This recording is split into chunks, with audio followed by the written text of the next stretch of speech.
Bismillahirrahmanirrahim. Assalamu alaikum, fourth year. Today we are going to start with the second portion of chapter number 29, that is reptiles. This portion includes evolutionary pressures and includes different kinds of anatomical structures and physiology of reptiles. First of all, this topic starts with an example of reptilian characteristics, basically which are not found in any other of the phylums or classes. The lifestyle of most reptiles reveals striking adaptations for terrestrialism, because these are the first terrestrial organisms, truly terrestrial organisms with dry, scaly skin. For example, a lizard common to deserts of southwestern United States, the chuckwalla, Sauromelus obesus, which you can see in this figure. चकवाला इसका common name है। United states के अंदर ये पाई जाती हैं। इनकी कुछ adaptations यहाँ पे डिस्कस की गई हैं। They survive during late summer when temperatures exceed 40 degree centigrade, that is 104 degree Fahrenheit, and when arid conditions wither the plants and blossoms upon which chuckwallas browse. यानी वो कंडीशंस हैं जिनके अंदर बहुत ज़्यादा गर्मी पड़ती है, एरिड एरियाज़ हैं या रेगिस्तानी इलाके हैं जहाँ पर टेम्परेचर जो है वो 40 डिग्री सेंटीग्रेड से भी बढ़ जाता है। उस सूरत हाल में भी इन चकवालाज का या इन लिजर्ड लाइक एनिमल्स का जो सर्वाइवल है वो आराम से वहाँ पर रह लेती हैं। वो सीज़न जबकि गर्मी बहुत ज़्यादा पड़ती है और पत्ते और पौधे मुरझा जाते हैं जिनके ऊपर इसकी खुराक का सारा इन्हिसार होता है। To withstand these hot and dry conditions, चकवालाज disappear below the ground and estivate. यानी उस सिचुएशन में बहुत ज़्यादा गर्मी वाले सीज़न में ये अपने आप को बरोज़ के अंदर छुपा लेती हैं या एक ऐसे पीरियड ऑफ रेस्ट के अंदर चली जाती हैं, इनएक्टिविटी के पीरियड में चली जाती हैं, जिसको हम एस्टिवेशन कहते हैं। एस्टिवेशन और हाइबरनेशन जो है वो दोनों ही जो इनएक्टिविटी की स्टेजेस हैं, लेकिन डिफरेंस इन दोनों में क्या है कि aestivation is followed in summer while hibernation is adopted in winter. Temperatures moderate during the winter but little rain falls, so life on the desert surface is still not possible for the चकवालाज।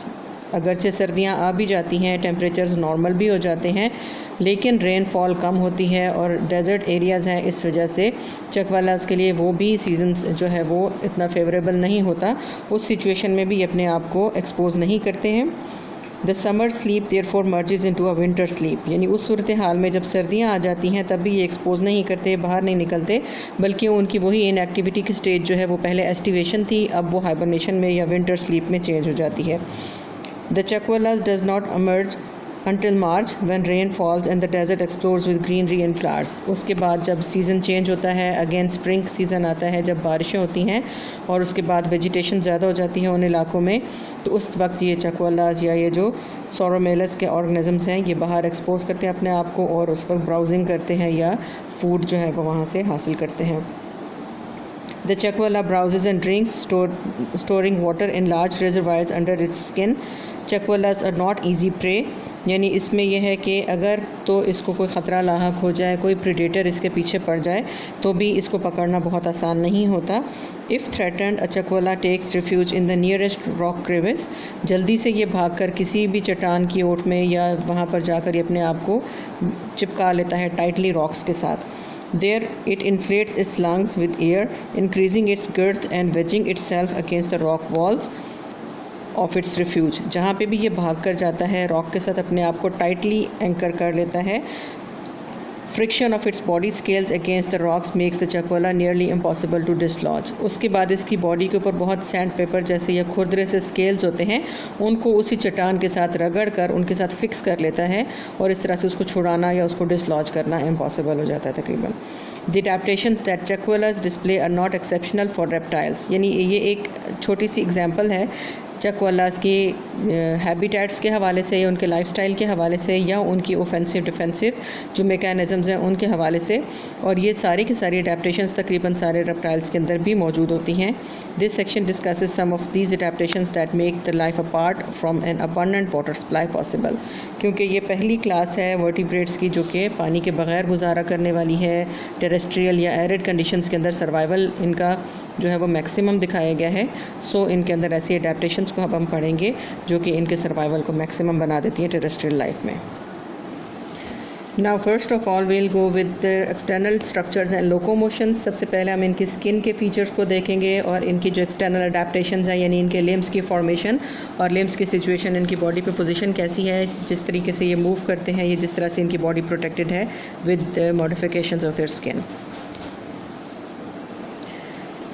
Now first of all, if we compare their skin with that of amphibians, तो उसमें हम ये देखते हैं कि amphibian में mostly हमने यही पढ़ा था कि एम्फीबियन की स्किन जो है वो पोरस है, मॉइस्ट है और उसका बेसिक फंक्शन जो है वो रेस्पिरेशन से या गैशियस एक्सचेंज के साथ रेलेवेंट है। ऐसा कोई चक्कर रेप्टाइल्स के अंदर नहीं है। Unlike that of amphibians, the skin of reptiles has no respiratory functions. Reptilian skin is thick, dry and keratinized. यानी इनकी स्किन अगर आप देखेंगे बहुत हार्ड, बहुत रफ़, बहुत आपको स्केली और केराटिनाइज, यानी उसके ऊपर थिक सी आपको लेयर नज़र आएगी जो बहुत खुश्क होगी। कोई मॉइस्चर का तस्वुर नहीं है इसके अंदर और ना ही कोई इसके अंदर पोरस स्किन का तस्वुर है जिसके थ्रू ये रेस्पायर कर सकें। केराटिनाइज स्किन है मीन्स कि इनकी जो एक्सटर्नल सरफेस होती है एपिडर्मिस की, it contains the dead cells of the skin. Scales में be modified for various functions. अब उसमें स्पीशीज़ टू स्पीशीज़ वेरी कर सकते हैं कि इसके ऊपर जो ड्राई स्केली स्किन है उसके ऊपर स्केल्स की मॉडिफिकेशन डिफरेंट हो सकती है हर स्पीशीज़ के अतबार से। For example the large belly scales of snakes provide contact with the substrate during locomotion. जैसे स्नैक्स की एग्जांपल ले लें आप कि स्नैक्स के अंदर जो स्केल्स पाए जाते हैं वो अपनी स्किन के नीचे मसल्स के साथ कोऑर्डिनेट करते हैं और जिस तरह से स्नैक जो है वो रिगलिंग मूवमेंट करते हैं या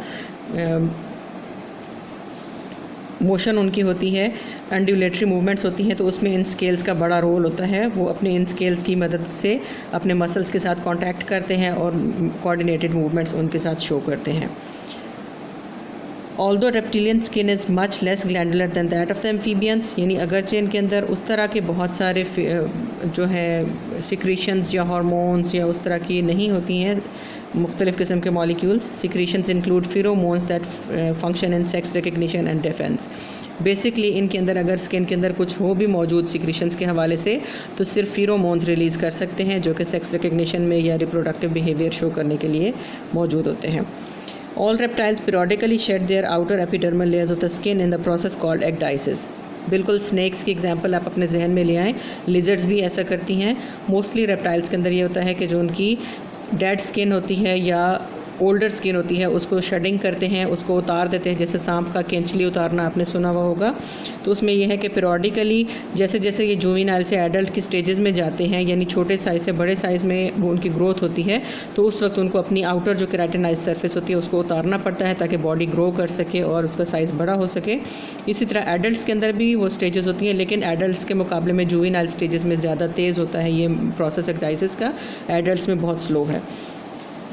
The term ecdysis is also used for a similar though unrelated process in arthropods. पहले हम invertebrates में भी ये चीज़ फॉलो कर चुके हैं, लेकिन इन दोनों में थोड़ा सा डिफरेंस होता है कि invertebrates के अंदर थोड़ा सा डिफरेंट है ecdysis का प्रोसेस, जबकि vertebrates के अंदर थोड़ा और तरह का है।